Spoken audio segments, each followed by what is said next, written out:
ఈ సందర్భంలో ఒక మాట బీజేపీ అంటే నాకు జ్ఞాపకం వచ్చింది. ఇవాళ కేంద్ర ప్రభుత్వం కగార్ అనే ఆపరేషన్ పేరు మీద ఛత్తీస్గఢ్లో యువకులను గిరిజనులను ఊచకోత కొత్తా ఉన్నారు. అది ధర్మం కాదు.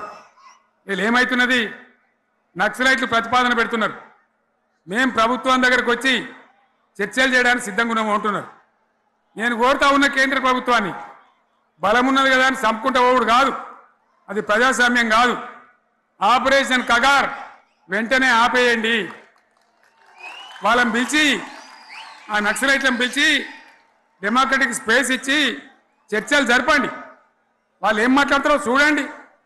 అది కూడా నల్లనా తెల్లనా దేశం ముందరికి రాని. కానీ అట్లా కాదు, మొత్తం ఏరి పారెత్తాం, కోసి పారెత్తాం, నరికి పారెత్తాం అంటే మిలిటరీ ఉన్నది మీ దగ్గర కొడతారు. కానీ ప్రజాస్వామ్యం అనిపించుకోదు.